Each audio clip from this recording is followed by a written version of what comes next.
up in a very, like, angry time, you know? Like, you were afraid of your dad's dad. I talked about this shit before, but I'm still working through it, so just bear with me. You just were fucking... Yeah, like, I love seeing kids nowadays loving their dad. Like, Dad, what's Dad? Want to go play, Dad? Let's go ride bikes, Dad! Dad!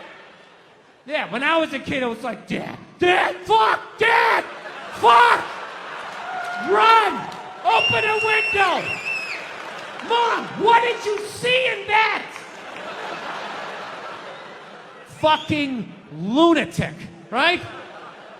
It was absolute fucking lunacy. And not just my house. I love my parents, but it was just the time. Like, everybody was fucking crazy. You were afraid, and people could put their hands on you, and other people's dads could hit you, and then you come home, oh, what the fuck did you do? I'll fucking hit you first, just nuts. Teachers would grab you, dig their nails into your fucking neck. She'd come home. Well, she wouldn't have done that unless something fucking happened, right? It was all of that shit. Yeah, me and my siblings, we all beat the shit out of each other, you know? And then we all teased the dog, and the dog bit all of us, and we never got rid of the dog. One time the dog bit me in the face. I was fucking with it. It was eating it. I was like, and it just latched onto my face and was like that. My dad had to stitch me up and everything. We still didn't get rid of the dog, you know? Oh, he's a good dog. He had a moment. Jesus Christ. Well, Jesus Christ, you shouldn't have put your goddamn face down there near the fucking dog there, right? If you're being a dick, apologize. But other than that, yeah, go fuck yourself. Yeah. Everybody getting in trouble. Like a bunch of children. I was doing a gig in Dallas, and some waitress wrote on a piece of chalkboard. She goes, "We like our beer the way we like our violence. Domestic." All right? Yeah, I gotta tell you something. That's a great fucking joke. There is zero fat on that. You need every word of that joke. You take one word out, it doesn't work. It's a perfect joke. So whatever, nobody gives a shit. One person comes in, they don't like it. They ask the manager to take it down. He's just like, hey, you know, that's our sense of humor here. You know, have a beer, go fuck yourself. That's what we're doing. So she takes a picture of it, she puts it up on Facebook, and all of a sudden people start complaining, and they fired the manager and the waitress because of that. Yeah. Like, I don't understand. Like, what do they think's gonna happen if somebody reads that joke? Like, you're some guy who would never hit a woman, you know? Would never hit a woman. You can't hit women. You can't. You honestly cannot. You ever see how they fall? They fall like toddlers, you know? It's like they never fell in their life. They never put their hands out. It's horrific to watch. You can't hit them, right? So what are you telling me? You're telling me someone who never hit a woman is gonna come walking in, read that joke, you know, just be like, wait a minute.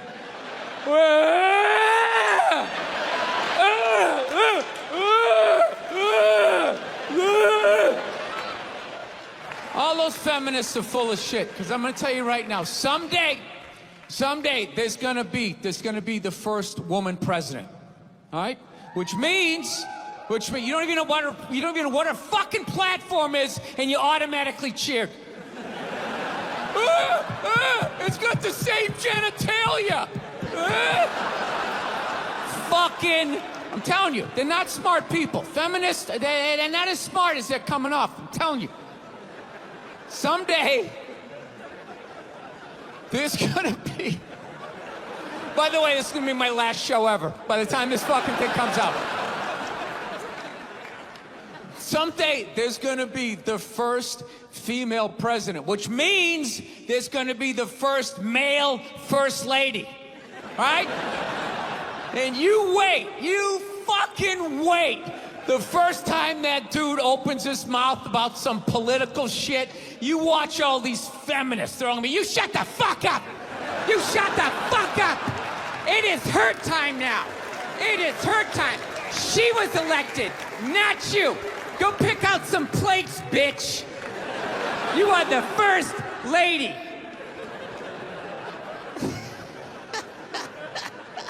He's gonna get treated like Tom Arnold when he was with Roseanne. Secret Service name will be like Appendix or Doesn't Matter. Not worthy of protecting. Just entered the Oval Office. Not worthy of protecting.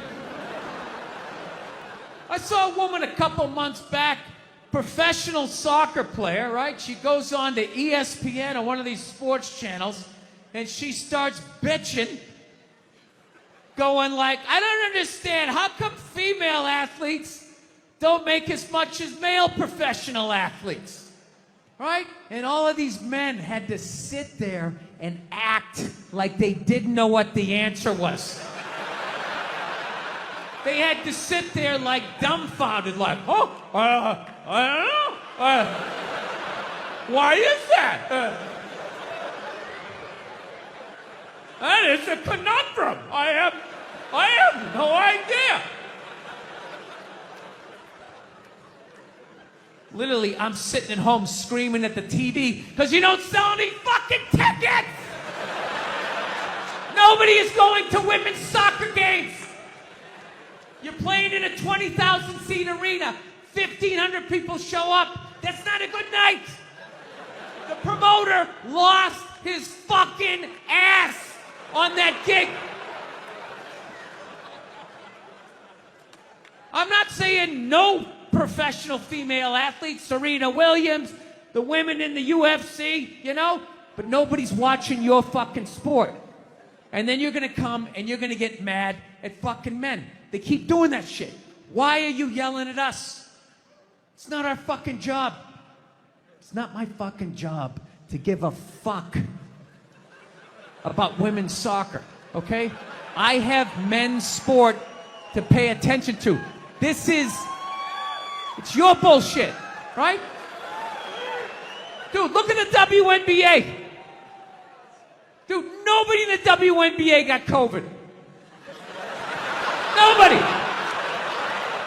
They've been playing in front of 300 to 400 people a night for a quarter of a century. Not to mention, it's a male-subsidized league. We gave you a fucking league. None of you showed up. Where are all the feminists? That place should be packed with feminists. Faces painted, wearing jerseys, flashing their titties. Going fucking nuts like the guys do in the upper deck with their big beard titties. Am I on the Jumbotron? Am I doing it? Life can pass you by. It happens. You know, you just keep living and living and living. You know what it is? I think you got like 25, 30 years to absorb as much as you can. And then that's it. That's all you know. Because right around then, you get married. And it's over. Right?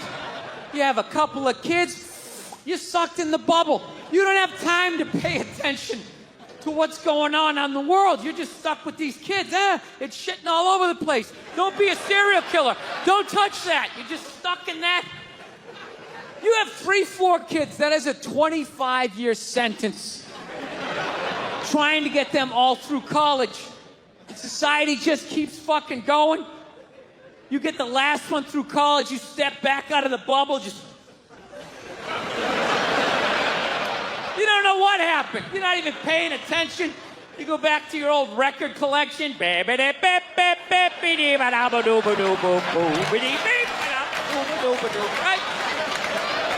Someone sticks a mic in your face, you're gonna get in trouble. Yeah. It's one of the sad things about life. You get old and it passes you by. I feel it passing me by. I'm 46 years old. I don't even have kids, but I can't keep up anymore. Like I had a college kid coming up, and I was like, man, I gotta figure out what these kids are into, man. I was 24 when a senior was born. I gotta figure out what these dudes are into. So I guess they were into like just like DJ music or some shit. So I'm like, all right, I'll watch some of this, you know? So I have like a reference or two. I don't want to be that old comic coming to the gig being like, what's up with this Monica Lewinsky? Is this crazy? I mean, this Y2K. I mean, is my stylist gonna work? I don't know. So I put this shit on. Dude, I lasted 90 seconds. 90 seconds. I was open-minded. All right, put it on. 90 seconds later, I'm like this old man. This isn't music. Now, when I was a kid, you dressed like a woman and you sung about the devil. Now that was music. Give us. No, I took mushrooms back in February for the first time ever. You know?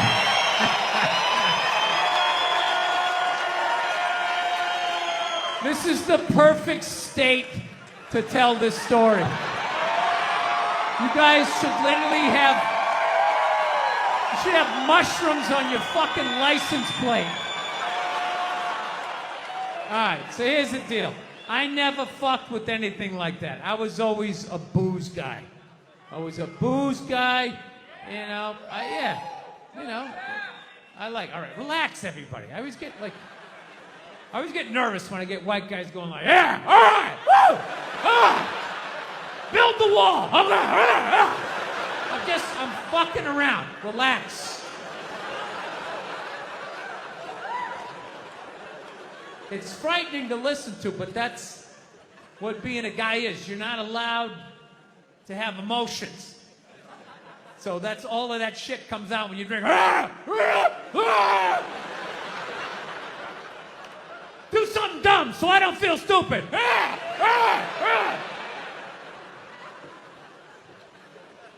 So, yeah, I was always like the booze guy, so like I never fucked with like psychedelics or whatever. So I figured, it was just one of those deals. I was out in the desert, man, and I was like, all right, I got somebody watching my kids, everything's fine. I'm in my 50s. If I gotta do it now or I'm never gonna do it, right? So this person who may or may not have been my opening act tonight goes, all right, man.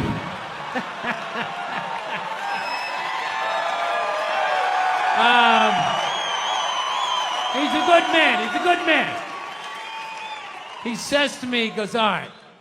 He goes, okay, just take like, it's always just like, all right. So, like, how fucked up do you want to get, all right? And there's always like a square, and it's like, okay, don't eat the whole square. Just like bite one corner, lick the other one, and then rub the other one and let it absorb in your face or whatever. So I'm like, all right. He goes, how far into it do you want to go? I go, I just want to trip a little bit, nothing fucking crazy. So he goes, fine. So I eat just a little bit. So I get a little nauseous or whatever. At first it feels like I ate some weed, but then all of a sudden, like I notice shit that's not alive looks like it's breathing, right? Like the refrigerator looked like it just did a lap around the house. It's kind of... Nothing threatening, It's just like, it needed it, TV started getting bigger. It's looking like it's gonna fall on me, all right? And I was doing fine. I was fine. I was like, I know that TV's not getting bigger. And if it is, I don't give a shit. Go ahead. Spill that pixelation all over me. I don't give a fuck. I know I'm tripping. I'm having fun. I'm giggling. I'm laughing at shit. I'm putting things together, right? And everything is fucking great.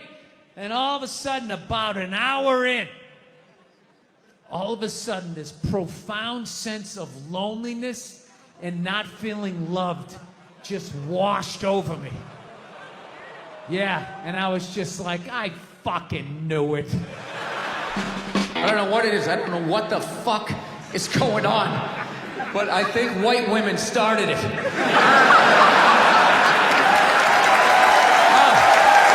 worst. The fucking worst. It's all they do is bitch, moan, and complain. I had no idea how difficult it was to be a white woman in the United States of America. Evidently, it's really difficult. Yeah, they're always bitching. Do you have any idea what it's like to be me? Well, I imagine it would be slightly less awesome than my life.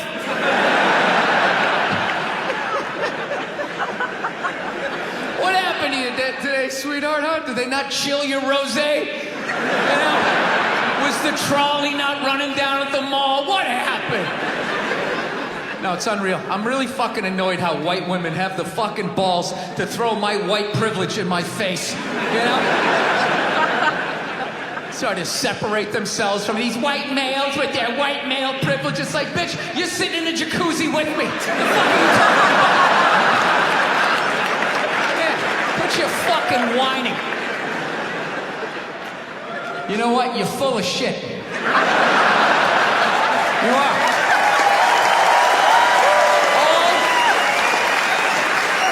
All those feminists are full of shit. Because I'm going to tell you right now, someday there's going to be the first woman president. All right? Which means you don't even know what her fucking platform is, and you automatically cheer. It's got the same genitalia. I'm telling you, they're not smart people. Feminists, they're not as smart as they're coming off. I'm telling you. Someday, there's gonna be... By the way, this is gonna be my last show ever. By the time this fucking thing comes out. Someday, there's gonna be the first female president, which means there's gonna be the first male first lady. Right? And you wait. You fucking wait. The first time that dude opens his mouth about some political shit, you watch all these feminists throwing me, you shut the fuck up! You shut the fuck up! It is her time now! It is her time! She was elected, not you! Go pick out some plates, bitch! You are the first lady! Caucasians need facelifts? Because we don't know about lotion. See that? Only half of you laughed. That should have been everybody. Yeah, but a lot of you were sitting there like, well, what about lotion? What is this lotion you speak of, and what is the magic therein? I'm not judging you. Not judging anybody. I didn't know anything about lotion. Never used it the first 33 years of my life. Never used it. Till one night I was going out with this black girl, right? She was getting ready and she was just putting that shit on everywhere. Just slathering it on. I thought she had like a rash or something. I'm like, what do they got, like poison ivy? What's going on with you? She goes, no, I'm just making sure I'm not ashy. I said, ashy? She goes, dry skin. I went, wow. I guess I freaked her out a little bit because I was like, wow. She's like, well, white people get ashy too. I was like, yeah, you know, I don't think we do. Yeah, I've been alive for 33 years. No one has ever said, hey, Bill, you're looking a little ashy. I never even heard that word until you said it. She's like, you're an idiot. Stick out your arm. So I stick out my arm, and ever so gently, she just drags her nails down. This smoke starts coming up. It's like pastry flakes flying off, track marks. She's signing her name. She's like, you see that? She goes, that's ashy. You're ashy? Freak me out. I'm like, holy shit, I'm ashy. I didn't know anything about it. All I knew was that I always got itchy in the winter. Couldn't figure it out. Always got itchy in the winter. What the fuck do I get itchy? I thought it meant the bath towel was dirty. That's what I thought. And I would change it out and put a fresh one. Now I'm gonna be okay. Take a shower, dry off, fucking itching again. God damn it, I hate the winter. See that? That's why you gotta hang out with everybody. Yeah. There's too much information in the world, and every group of people misses a little bit. White people totally missed the lotion seminar at some point in history. I don't know if it's because we can't see it. You know? Black people get ashy, it looks like they leaned up against a chalkboard or something. You know? They can see it. They miss it, their friends help them out. Like, look at your ashy motherfucking elbow. What is wrong with you? Right? We realized that, I don't know, we always fight about the television, so I'm like, well, what about documentaries? Why don't we just tape something we both like? We both love documentaries. They're fun, right? You watch them, you learn something, you repeat it at a party, people think you read. So I tape, first one I tape is on Elvis Presley. So I sit down and I'm watching this documentary as a white dude, which is what I am. I'm looking out my white head, watching this white shit. It's coming back into my white eyes, getting whiter by the fucking second. Right? Now my wife, on the other hand, she's black, right? So she starts watching this shit as a black person, right? And she's seeing all the racism, obviously, that I'm seeing, but she was catching all this subtle shit that I was too white to see, but I knew I was missing it, because I just kept hearing her huffing and puffing, just sitting next to me being like, and I'm just sitting there like, okay, somebody did something. I don't know what just happened, but I don't think that was good. So right when I didn't think it could get any worse, it could get any more uncomfortable between the two of us, this fucking white dude comes on who evidently discovered Elvis. And he's like 190 years old, and he comes out and starts talking. He's just like, well, basically, I was looking for a white boy that could take the down and dirty, nasty blues and combine it with the pristine, angelic sounds of bluegrass. Yeah, that's what he was doing. He was subtly putting black shit down here while he was propping up the white shit. The down and dirty, daddy not sticking around, drug-infested neighborhood blues with the Jesus as white as me, hair the color of the sun, angelic bluegrass playing music, right? So at this point, my wife has like fucking steam coming out of her ears. So I make a judgment call. I just fucking shut it off, right? And she looks at me, she's like, why did you shut that off? Why did you shut it off? I was like, because you're about 3 minutes away from yelling at me like I produced this music. And I gotta be honest with you, too. People were too hard on that Clippers guy, man. I'm telling you. For an 80-year-old white guy, that wasn't that bad. All right? Dude, he didn't drop the N-word once. That's unbelievable for an 80-year-old white guy. The N-word should have been carpet bombed through that whole tape. He never said it once. And if you go back and listen to that tape, I'm telling you, go back and listen to it. Other than Instagram, he's pretty fucking liberal. He's like, you can hang out with them, you can have sex with them, just don't promote it on Instagram. It was the weirdest, most compartmentalized, like, racism I ever heard in my life. Something about Instagram, I didn't get it. Other than that, he was wide open. You can make a snowman with them, go to a water park, rub your bellies together. Just don't promote it on Instagram. Hey, what about Facebook? I don't give a fuck about Facebook. Keep it off of Instagram. Yeah. Dude, you understand? The guy's 80 years old. Do the math. This dude was born in 1934. That's 13 years before Jackie Robinson broke the color barrier. First 12 and a half years of this guy's life, he watched all-white baseball, and it was fine. First 12 and a half years. Up next, Whitey Willoughby. There's a line shot out to Peter Peckerwood. What a catch! Unbelievable into Chris Cracker. What a great day. What a great day for a ball game. White baseball, white players. Dude, his parents were part of the generation that finished off the genocide of the Native Americans. All right? That's who taught him his ABCs. I'm telling you, you can live too long. You can live too long. I'm telling you, you wear out your welcome. I swear to God, this fucking guy, I bet in the 1940s he was considered like a hippie.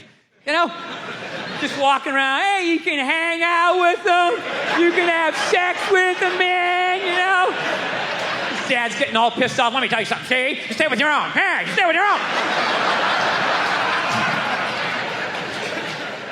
So I'm on the road, right? I'm in Reno. Great gun town. So I go down to that little gun store, right? Come walking in, there's some redneck there. I'm like, hey, man, I want to get a gun. He's like, I hear you. What you looking for? What you want? Mossberg, over under, 357 Magnum, right? Starts rattling off all this gibberish, right? I don't know shit. I'm trying to play it off. I feel like a bitch because I don't know anything about guns. So I was like, what do I do here? Hell, I go, I'm going to go with honesty. I go, look, dude, I don't know anything about guns. They terrify me, but I'm worried about the zombies. All right? Dude's just like, you need a shotgun. You need a shotgun, man. It's got a good spread. It's easy to load, doesn't have a lot of working parts, got a good spread. He kept saying that. It's got a good spread. I'm like, what does that mean? He goes, well, it means you ain't got to be that accurate. It's got a good spread. Further away you are, the more shit you hit. It's got a good spread. In fact, you got a problem over here, you ain't even got to look. You just turn, wow, that's it. You ain't got a problem over here anymore. Anything that was even remotely a problem ain't there anymore. Trust me. And then these people here, they saw what you just did here. You ain't got a problem here either. Gentlemen, 90 degrees taken care of right there. One shot. These people get smart, flip it over. Wow, that's it. It's got a good spread. I'm not saying these people are right, and I'm not saying that I'm right. I know I'm a fucking moron, you know? But that Duck Dynasty guy, I know what he said was wrong, but I don't get the shock. He said that homophobic stuff, and people are like, can you believe? Yeah, I totally can believe it. If I was in Vegas, I would have put 90% of my shit on that he was going to say it. I'd give him a 10% benefit of the doubt, just in case. Are you seriously shocked? Some redneck with a beard down to his dick, sitting in a boat in the middle of a swamp, shooting varmints. Like, what did you think he thought? Did you think he had, like, some progressive ideas on same-sex marriage? Yeah. Didn't he think exactly what you thought he thought, you know? I think all of that shit comes from the church. They just fucking brainwash you. You know? You come down, don't clap. I don't read. Follow someone else. I'm telling you. They brainwash you. Come into the church, your brain's all empty, they just fill it up like a jelly donut. Just brainwash you. Say what we say when we say it. Say it again, then you can go home to your toys. All right, I'll say it. I'll say it again. Now can I go home to my toys? Right? And you repeat everything they say. The good, the bad, and the fucking horrific. They stick a star in your forehead. You're a big boy. The big people like me. You get on with your life.